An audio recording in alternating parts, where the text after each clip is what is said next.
근데 물살이 센 곳에 이렇게 들어가 보면, 물살이 센 데 들어가 보면 돌들이 어떤 돌들이 그 안에 들었냐면 이게 동구스름하게 깎여져 있는 그런 돌들이 있어요.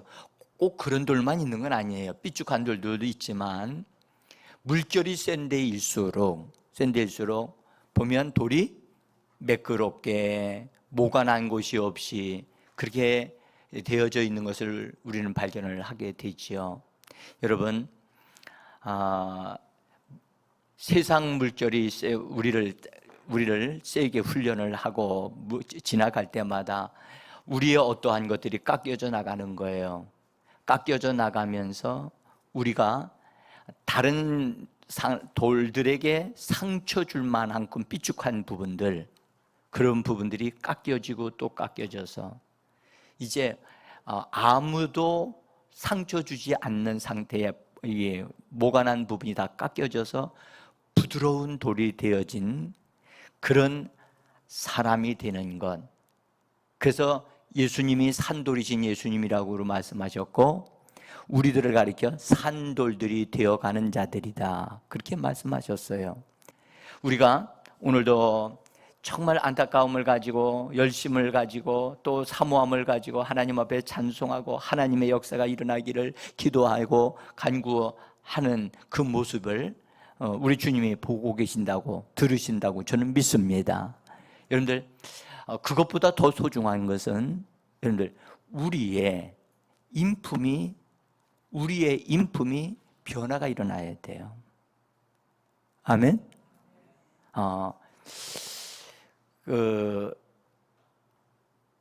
예수 믿은 지 수년이 됐는데도 변화된 게 없어. 오히려 사람이 좀 더 사나워진 사람이 되어진 사람은 있다면 그건 예수 잘못 믿은 거예요. 예수님은 우리를 예수님의 성품으로, 예수님의 어떠하심으로 이렇게 덧입혀져서 우리를 산돌들이 되어가게 하시는 거거든요. 그래서 하나님의 집에 건축의 재료로 만드시러 가시는 거예요. 여러분들, 우리의 필요가, 우리의 지금 현재 급한 것들이 우리에게는 있을 수 있어요. 병이 든 사람들은 병 치료받기를 원할 것이고, 물질의 문제로 인해서 어려움을 당한 사람들은 그것이 채워지기를 해결되기를 원할 것이고, 자녀 문제로 힘들어하는 사람은 그 자녀 문제가 해결되어지기를 원할 거예요. 그런 것은 우리 하나님이 충분히 그것을 해결하실 수 있습니다. 그것보다 더 큰 중요한 문제는 뭐냐? 우리의 내적인 성품이 변화가 일어나야 되는 겁니다. 그래서 교회 생활을 통해서 말씀을 가지고 우리 자신들이 그런 부분들이 다듬어지고 드러나서, 모가 난 것이 드러나고 잘못된 것이 드러나가지고 그 부분이 하나님의 말씀으로, 하나님의 검으로, 그래서 그런 것들이 깎여지고 정리되어져서 나의 어떠함은 다 없어지고 예수님의 어떠하심으로 우리가 물들어져서 사람들이 볼 때 당신을 보니까 정말 예수 냄새가 납니다. 네? 여러분들, 어떤 사람이 그렇게 얘기하면 아이고 당신 보니까 도둑놈 같이 보인다고 그렇게 말하면 그 문제 있는 거 아니겠습니까? 여러분들, 우리가 오늘 수련회를 하는 목적이 있어요. 은혜 받아야 되겠고 어떤 문제도 해결돼야 되겠지만 가장 중요한 부분은 우리의 내면에 내가 가리우고 싶은 것들이 있어요. 그렇죠? 숨기고 싶은 거 있어요.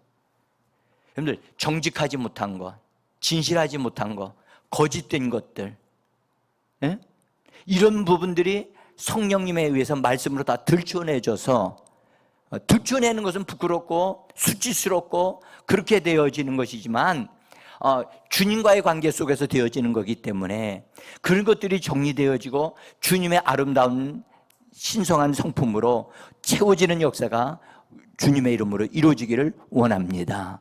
자, 오늘은 그래서 오늘 성경 읽은 말씀에 약속하신 성령을 하나님이 부어주셨다. 우리 한번 말해보세요. 약속하신 성령을 부어주셨다. 오늘 33절에서 그림 말씀하셨어요. 약속하신 성령. 하나님은 약속하시는 하나님이셔요. 약속한 것을 하나님은 반드시 지키시는 하나님이세요. 그래서 하나님은 진실하시고 신실하시다, 그렇게 말을 해요. 예? 그래서 사람도 우리가 예수님을 믿으면 믿을수록 그 사람은 신실한 사람이 되어지고 약속을 지키는 사람이 되어져 가는 거예요. 예? 그래서 오늘 하나님이 약속을 하셨는데, 하나님 아버지가 약속하신 게 있고 아들이 약속하신 게 있어요. 하나님은 성삼위 하나님이라고 그러잖아요. 그죠? 성부 하나님, 성자 예수님, 삼위 되신 성령님. 그렇죠? 그래서 오늘 하나님 아버지가 우리에게 약속하신 것이 있어요. 약속이 여러 가지가 있는데 특별히 성령을 주신다고 하는 그 약속에 대한 말씀을 잠깐만 드릴게요. 누가복음 24장 49절을 우리 한번 좀 봅시다. 같이 읽어봅시다. 시작. 볼지어다 내가 내 아버지께서 약속하신 것을 너희에게 보내리니. 아멘. 여기 보면 여기서 이 말씀을 하시는 분은 예수님이신데, 볼지어다 내가 내 아버지께서 약속하신 것을 너희에게 뭐 하신다고요? 보내요. 아버지께서 약속하신 게 있는데 보내시는 분은 누구예요? 예수님이 보내시는 거예요. 근데 아버지께서 약속하신 것을 내가 너희에게 보낸다라고 말씀을 하셨어요. 그 다음에 그래서 아버지께서 약속하셨다. 아버지께서 하나님 아버지가, 이것은 아버지 약속은 주로 구약 시대에 하나님이 약속하신 것은 주로 하나님 아버지가 약속하신 것이에요. 자, 또 한 구절, 사도행전 1장 4절을 보겠습니다. 거기 보면 사도들과 함께 모이사 그들에게 분부하여 이르시되 예루살렘 떠나지 말고 내게서 들은 바 뭐라고요? 아버지께서 약속하신 것을 기다리라 라고 예수님이 다시 말씀을 하시는 거예요. 이때 예수님은 부활하신 예수님이 말씀을 하시는 거예요. 아버지께서 약속하신 것이 있다. 예수님이 얼마나 이 약속이 중요했으면 부활하신 다음에도 제자들에게 아버지께서 약속하신 게 있다. 너희는 이 약속하신 것을 받기 위하여 기다려야 할 줄 알아야 한다. 자, 그래서 아버지께서 약속하신 성령에 대해서 아버지께서 약속하셨어. 근데 이 약속하신 것은 하나님 아버지께서 반드시 이루시는데, 내가 너희에게 이 약속하신 하나님께서 주신다고는 성령을 너희에게 보내줄 것이다. 하나님이, 예수님이 그렇게 말씀을 하셨습니다. 자, 여러분들, 이 아버지께서 약속하신 성령은 어떤 성령을 의미하는 것일까요? 예? 제가 여러분들에게 질문을 던지면서 두 번째로, 아들이신 예수님이 약속하신 성령이 있어요. 자, 요한복음 14장 16절. 자, 읽어봅시다. 시작. 내가 아버지께 구하겠으니 그가 또 다른 보혜사를 너희에게 주사 영원토록 너희와 함께 있게 하리니. 다시요, 한번 보세요. 내가 아버지께 구하겠대요. 예수님이 아버지께 구하겠다고 하시면서 잘 보세요. 뭐라고 했냐면 그가 또 다른 보혜사를 너희에게 주신대요. 이걸 보혜사라고 번역을 했어요. 그래서 그 보혜사가 너희에게 함께 있어 너희도 너희와 함께 영원토록 함께 있을 것이다 라고 하시면서 15장 26절에서 같이 다시 한번 읽어봅시다. 내가 아버지께로부터 너희에게 보낼 보혜사 곧 아버지께로부터 나오시는 진리의 성령이 오실 때에 그가 나를 증언하실 것이요. 다시요, 여러분들 이거 보세요. 앞에서는 아버지께서 약속하신 것이 있는데 약속하신 성령을 내가 너에게 보낼 것이다. 그러면 아버지께서 약속하신 것과 지금 예수님이 약속하신 것은 같은 거예요? 다른 거예요? 지금 우리 여기 젊은이들 오늘 이렇게 참석해 주셔서 고마워요. 근데 여러분들 말씀은 듣는 것으로 끝나면 안 돼요. 눈으로 보고 마음으로 받아야 돼요. 마음으로 받아야 한다. 그런데 이 마음으로 받을 때 하나님이 역사하시는데요. 잘 보세요. 내가 아버지께로부터 너희에게 보낼 성령이에요. 그러니까 여기서 예수님이 분명히 보내실 성령에 대해서 말씀하는데 그분을 가리켜 보혜사라고 그렇게 번역했다니까요. 아버지께서 보내실 성령은 성령으로 얘기를 하시고 여기서는 보혜사라고 얘기를 하셨다고요. 그래서 아들을 통해서 보내시는 성령은 분명히 아들을 통해서 아버지께서 약속하신 것도 보내셔요. 아들이 또 약속한 것을 보내시는데 그분은 보혜사세요. 보혜사 성령이라고 우리 다 말씀을 한단 말이죠. 여러분들 이 보혜사라고 하는 단어는 굉장히 번역이 잘된 번역이면서도 어려운 번역이에요. 한번 여쭤볼까요? 보혜사가 무슨 뜻이에요? 예? 예, 우리가요 보혜사라고 하는 번역을 굉장히 번역이 잘 됐다라고 사람들은 다 얘기를 하는데 정작 그 뜻을 알아보면 잘 몰라요. 예? 이 보혜사라고 하는 말은 뜻이 여러 가지가 복합되어져 있는 단어예요. 어떤 단어냐? 돕는 자라는 뜻을 다 가지고 있어요. 돕는 자. 그 다음에 중재한다는 뜻을 가지고 있어요. 중재, 중간에 서서 중재한다는 중재자라는 뜻을 가지고 있어요. 또 하나는 변호사란 뜻, 변호자란 뜻을 가지고 있어요. 또 하나는 위로하고 안위하는 자다. 그래서 위로자라는 뜻을 가지고 있어요. 그래서 우리나라 번역은 이 여러 가지 다정한 여러 가지 번역을 합쳐서 보혜사라고 한 거예요. 보혜사. 그래서 예수님이 보내신 성령은 보혜사 성령이에요. 자, 우리 한번 크게 말해보세요. 시작. 보혜사 성령. 이때가 아니면 언제 이런 말씀을 들을 수 있겠어요? 보혜사 성령이십니다. 그런데 사랑하는 성도 여러분, 예수님이 보내시는 성령은 실제로 예수님이 부활하신 다음에 예수님이 언제 제자들에게 성령을 받으라고 말씀하셨습니까? 저녁에, 부활하신 날 저녁에 제자들이 다락방에 모여 있을 때 갑자기 들어오셔서 그들에게 인사하시면서 성령을 받으라고 하시면서 숨을 내쉬셨잖아요. 그것이 바로 예수님이 우리에게 약속하셨던 보혜사 성령을 우리에게 주시는 겁니다. 근데 그 보혜사 성령을 가리켜 진리의 성령이라고 얘기를 하거든요. 근데 그 성령은 예수님이 후 하고 불어넣어 주셨어요. 후 하고 그 호흡으로 불어넣어 주셨다고요. 호흡으로 불어넣어 주셨기 때문에 우리의 호흡으로 들어오셨다. 여러분들 사람이 살아있고 사람이 살아있는 그 근거가 어디 있느냐? 여러분들 사람의 코에 있어요. 코. 호흡하는 사람은 살아있는 사람이고 호흡하지 않는 사람은 죽은 사람이에요. 그렇죠? 그래서 예수님께서 우리에게 보내주시는 이 보혜사 성령은 우리의 호흡으로 우리에게 불어넣어 주신 겁니다. 그래서 여러분들 내적인 성령의 충만함이 일어나게 되어지면 우리 속에서 우리 영적인 그것이 호흡이 강해지고 빨라져요. 네? 진리의 성령이 우리 안에 들어오시는, 그래서 예수님이 우리에게 주시는 성령은 우리 안에 들어오시는 내적인 생명을 위한 성령이에요. 따라합시다. 내적인 성령.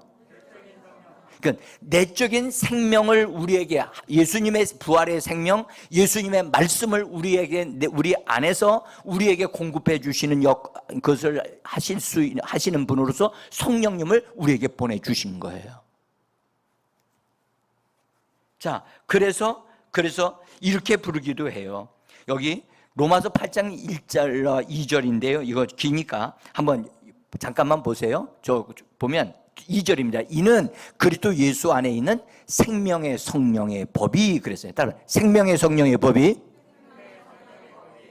여러분, 영적인 감각이 없으면 안 돼요.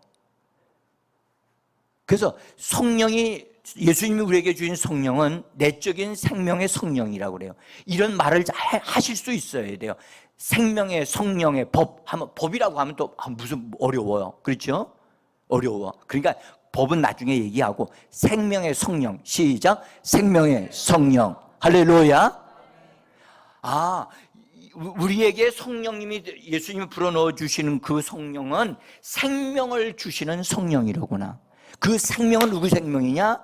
우리 생명을 강하게 만드는 생명이 아니고 예수님의 생명, 부활의 생명을 우리에게 주시는 성령이십니다. 그래서 내적인 성령을 우리에게 주신다고 아들이신 예수님이 그분이 오셔서 약속을 하신 거예요. 자, 그러면 다시 한번 이렇게 돌아갑니다. 여러분, 아버지께서도 주신 성령이, 아버지께서 약속하신 성령이 있어요. 그러면 아버지께서 약속하신 성령은 뭐죠? 우리는 이 부분에 대해서 좀 주의를 기울이고 이것은 들어야 되는데, 아들이신 성령은 우리에게 생명의 성령을 주신다고 약속을 하셨고, 아버지께서 성령을 주신다고 할 때는 여러분들 이렇게 말씀하셨어요. 아버지께서 주시는 성령이 너희에게 임하시면 너희가 권능으로 옷 입는다 얘기했어요. 따라서 옷 입는다. 여러분들, 사람이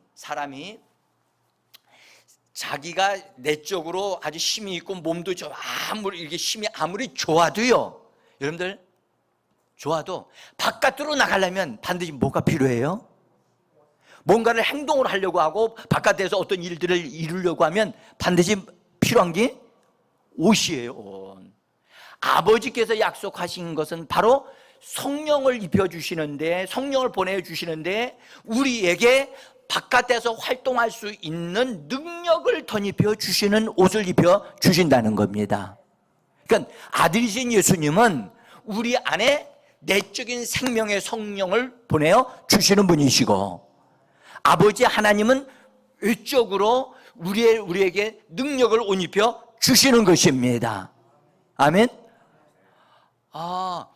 그래서 성경에 예수님이 약속하신 성령, 진리의 성령을 약속하신 대로 예수님이 부활하신 날 그날 저녁에 오셔서 제자들에게 성령을 불어넣어 주신 거예요.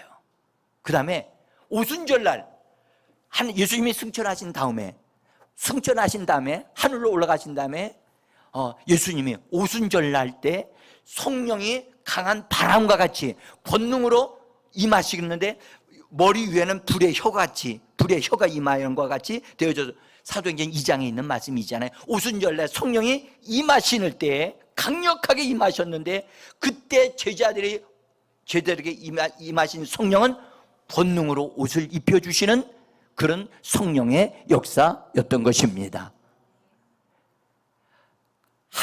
성경은 두 가지를 같이 동일하게 기록했지만, 먼저 생명의 성령에 대해서 예수님이 먼저 성령을 주셨고, 그 다음에 오순절날 능력의 성령을 덧입혀 주신 것입니다. 여러분들, 모든 성도들이 예수를 믿은 다음에 믿자마자 성령의 충만을 받아가지고 능력이 막 나타나면 얼마나 좋겠어요. 그런 사람도 없잖아 있을 수 있어요. 그런데 그렇게 대다수가 그렇게 되지 않습니다. 예수를 믿은 다음에 신앙생활 하다가 성령을 받아야 되는구나 라는 사실을 알게 되어지고, 그래서 이런 수련회나 집회나 이런 데 참석했다가 성령을 받으라고 얘기하시네. 그 성령이 뭐지? 하고선 살펴보다가 성령을 받아야 되는구나 라고 생각해서 성령 받기를 위하여 기도하다가 성령 받는 축복을 받아 누리는 사람들이 있는 것입니다. 아마 우리 가운데도 그런 분들이 계실 거예요. 지금 여러분들 우리 가운데 예수를 믿긴 믿는데 지금 성령으로 충만하게 성령의 능력을 옷 입지 못하신 분들이 있어요. 제가 이렇게 말씀드릴게요.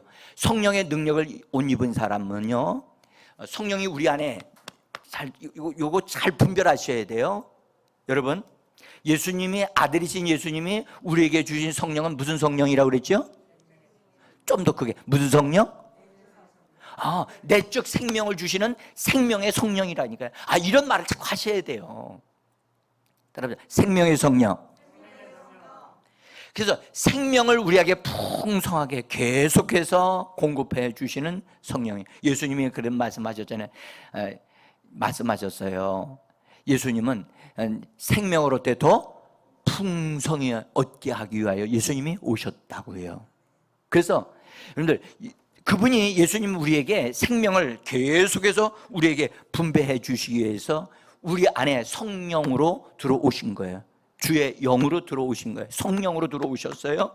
그래서 여러분들, 내 안에 들어오신 성령님은 우리 안에 보세요, 생명을 풍성하게 해주시면서 예수님에게 속한 것을, 예수님의 어떠하신 것을 우리 안에다 계속 주시면서 우리 안에, 우리 영 안에, 우리 마음 안에 성령의 열매가 맺어지게 하는 거예요.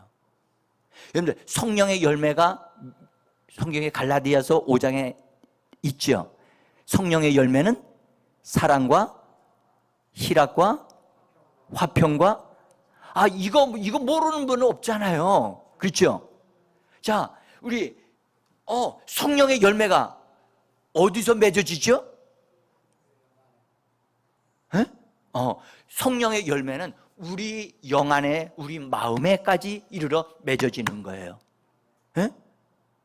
그런데 성령의 열매가 맺어지어서 그 사람이 성령의 열매가 나타나는 게 보여야 되는잖아요.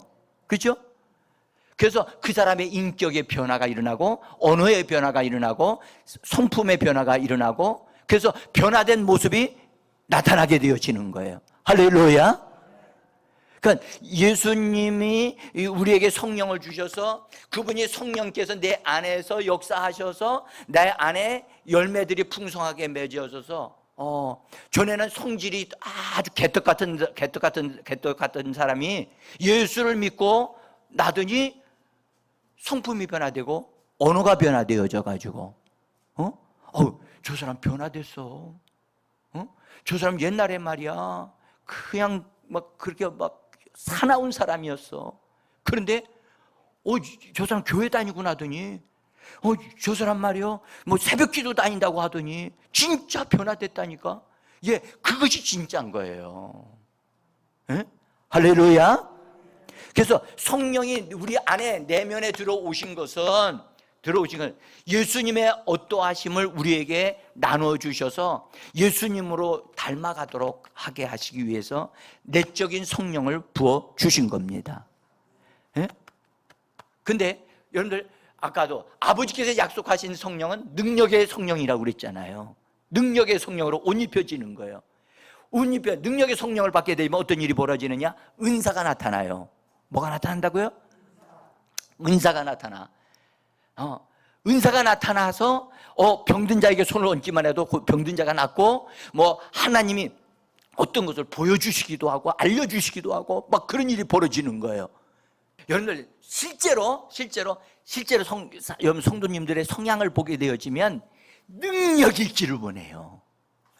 부흥사들 보면, 우리나라의 부흥 막 교회를 막 위해서 부흥한다고 하면서 능력을 받아야 된다. 뭐 받아야 된다고 그래요? 기도원을 가서 뭘 받기 위해서 기도해요? 능력 받아야 된다. 막 능력 받아서 내려가라. 막 그런 설교를 여러분들 기도원 가면 많이 들어요. 그런데 실제로 여러분들 능력 받아가지고 능력 있는 일을 하다가 나중에 꼬라박은 사람들이 나와요, 안 나와요? 여러분들, 목사님이신데도 불구하고 여러분들 부도덕하고 성적으로 잘못된 목회자들 돼가지고 우리나라를 정말 성도들과 교회를 욕보이는 사람들이 참 많아요. 그 사람들이 왜 그러냐? 능력을만 강조하니까 그런 거예요. 그러나 여러분들 실제로 능력이 앞선 것이 되면 안 돼요. 뭐가 앞서야 되느냐? 내적인 생명으로 충만하게 되어져서 내적으로 그 사람의 성품이 변화되고 언어가 변화되고, 그래서 그것이 변화된 사람이 능력을 덧입어서 하나님의 일을 할 때 정상적으로 하나님의 일을 할 수 있게 되어지는 겁니다. 내적인 성령의 역사가 있는 사람은 여러분 예수를 닮아가고 영적으로 성장하기를 원한답니다. 할렐루야.